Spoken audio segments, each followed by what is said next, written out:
Hi guys, let's just run through a few vinyl finds here. A few which are slightly unusual and quite obscure, and one or two heavy hitters, as they're called. Just amazing finds. Anyway, first of all, I'm going to start off with a classical, and be warned, there are maybe 3 classical records here. This is Martineau's String Quartets number 5 and number 7. I mean, number 5 is unusual in being only found out about 20 years after he'd written it. He wrote it in the 30s. Now I'm just going to play a little bit of this. This actually sounds like Philip Glass must have heard this. Steve Reich must have heard this. This has got an intense, there's elements of repetition here and there to it, but it's got such an intense, and when I was listening to it I was thinking it's almost grotesquely beautiful. And then later I read the back here and it says the third movement is a fantastic and here and there grotesque scherzo. So maybe I'm learning something as I go. But anyway, I'm just going to play a little bit of this now and you'll get what I mean.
Well, you get a kind of idea, and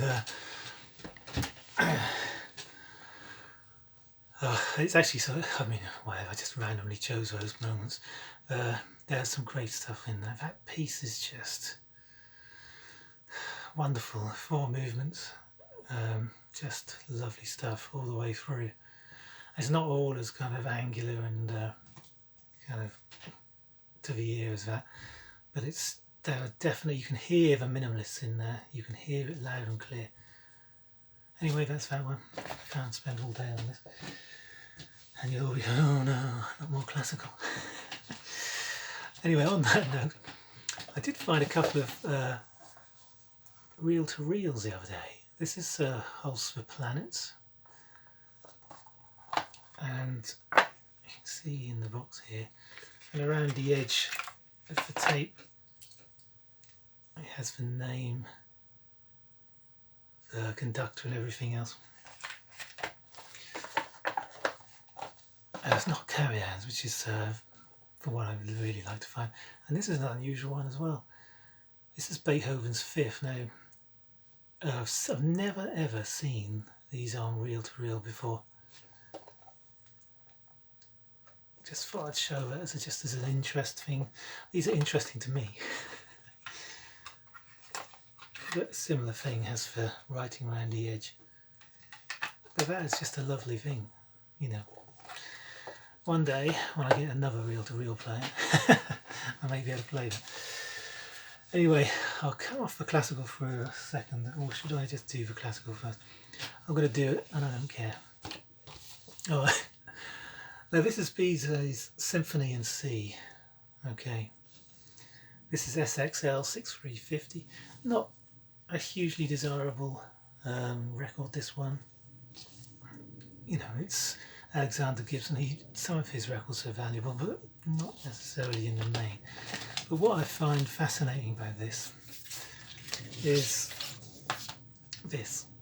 This is a one-sided test pressing, of which there are two, of course, to make up the entire album. And these test pressings are very, very hard to find. Some are, can be worth a lot of money. What's quite interesting, what I like about it, is the bag that came in has passed OK on it. So this is the original bag as well, with the matrix code as well. Fantastic. You just don't see this kind of stuff at all, And although it's a little bit noisy, needs a bit of a clean, it's just an unusual thing, I'm always picking this kind of stuff up because to me, that's part of what record collecting is about. It's the obscure and the interesting, the sort of slightly off the wall, the stuff you wouldn't normally see. And this perhaps is even more desirable. This is Debussy's La Mer, and Sommeil conducting. And this was never ever released in the SXL format. Now this is in this country. So that makes this incredibly rare. In America it was released, and if this was a later release, 11 years later actually, than this pressing, as a budget label, Ace of Diamonds label. But this is a very rare record indeed.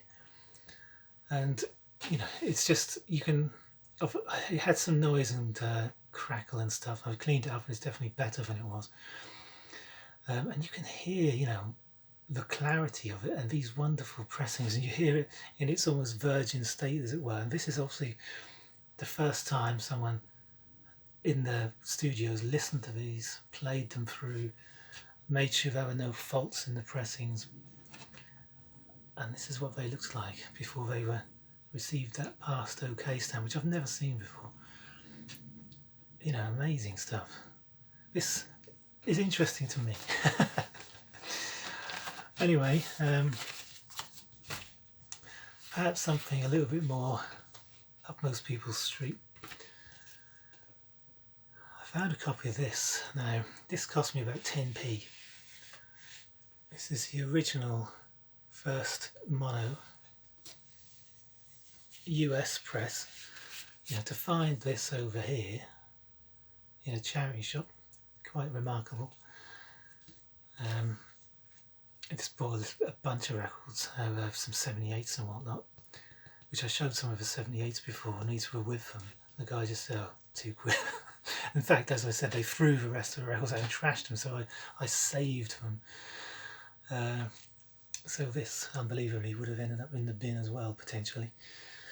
But of course, marvellous. Now, I didn't think initially the pressing sounded that great. Because at the same time, this was there. Same thing, first press. And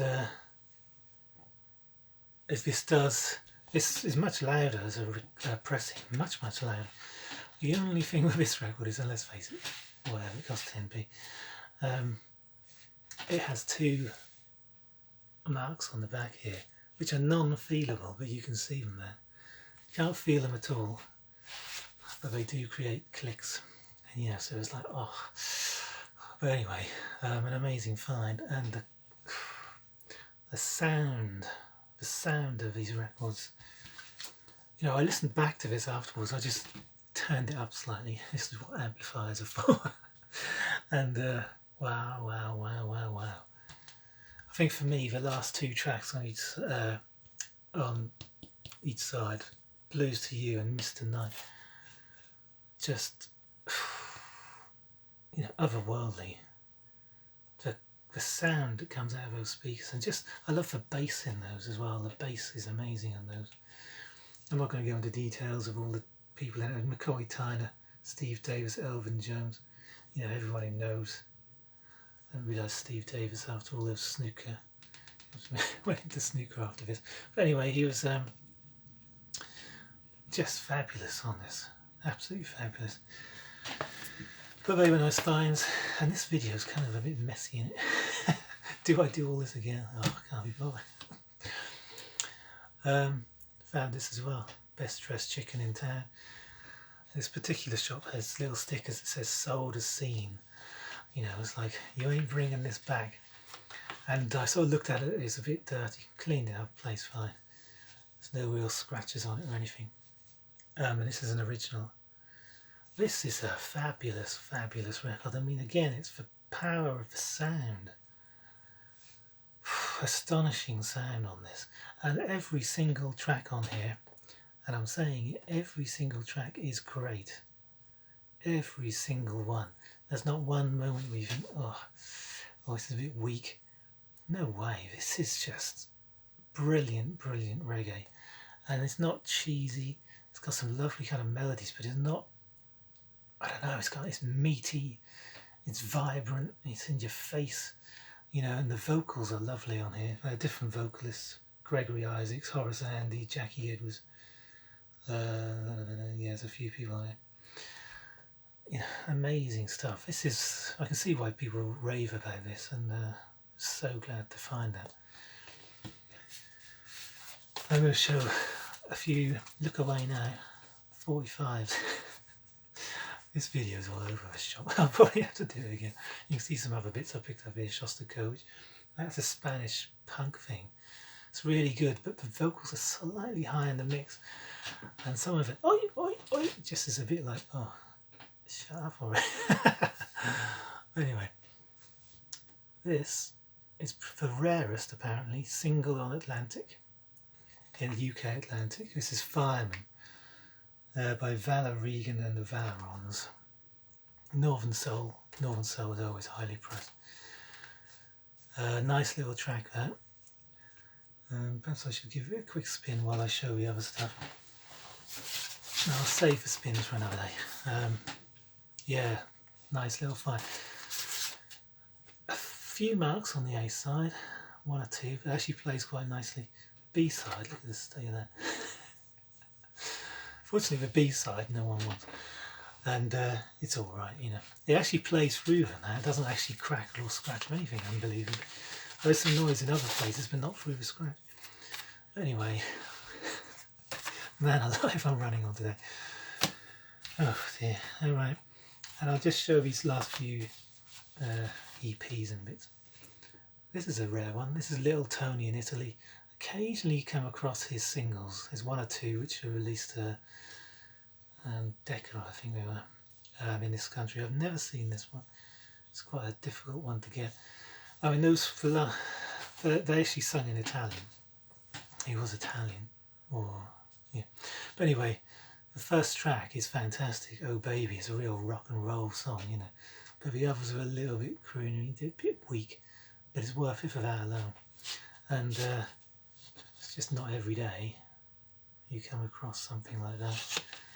So that was nice. And I had to pick this up, being that time of year, because of White Christmas. And I'll just show these as well, why not? Got a nice copy of Little Milton's Don't Talk Back, and Baby I Love You, the A-side. But that track, Don't Talk Back, wow, that is classic. It's 1970. Classic funk stuff, funk and soul, you know. Marvellous, marvellous. And this is kick-ass. This, oh, I should perhaps play this now. This is kick-ass. This is a band called Super Trick. This is on the Gay Records label from Italy in the mid-70s. It's a cover of Gloria, and there's a track called Big Eyes on the other side. These are monster versions. That version of Gloria is probably the best one I've ever heard. Because, I mean, you should hear it. The drums are just right up front, the clattering drums.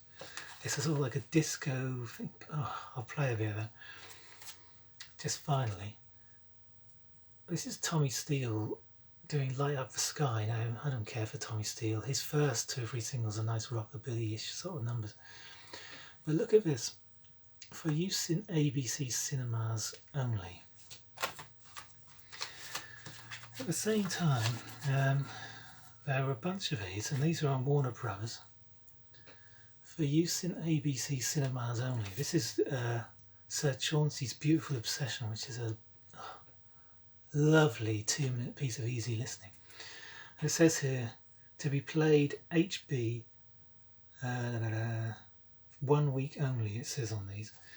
Here we go. This says during house breaks, and then you return to the DM after. So doing house breaks between films, they obviously played records. I didn't know that. They played records. Here's another one. This is Look for a Star by Jericho Brown.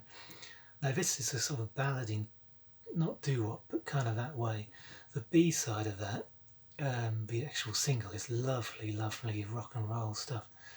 This I think is perhaps the weaker song in some ways. It's a different kind of music. But all these are actually double A, so they're just the same song on both sides. But what is interesting about these is the beginnings. Have a listen to it, and the ending.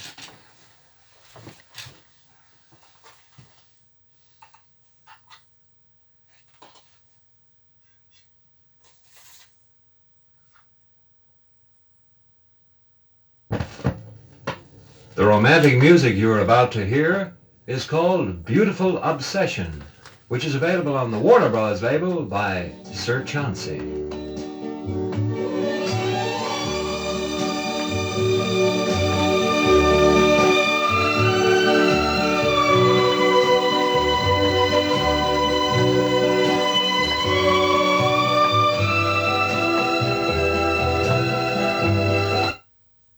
And at the end of each side, this is what you get. That dreamy and romantic music was called Beautiful Obsession, as recorded by Sir Chauncey on the new Warner Bros. Label.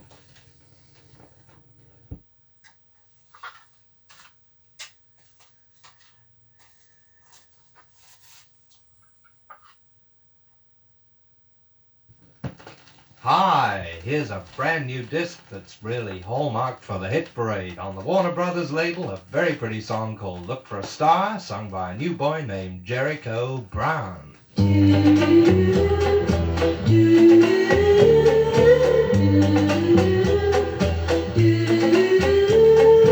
life doesn't seem worth the living, and you don't really care who you are, when you feel there's no one beside you.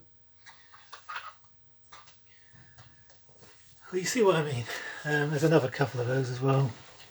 Joe Finger's Car, Made in France. And they all have the same thing. Play for 1 week only during house breaks. Tab Hunter, Apple Blossom Time. This video's running on. You're probably all way left me a long time ago. It's understandable. When I'm off screen, who wants to see that? Oh, do I play this? I haven't got time. This is a 3-minute track. I'll just play the beginning. You'll see what I mean. This is stonking.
Now, you might not like that, but I do.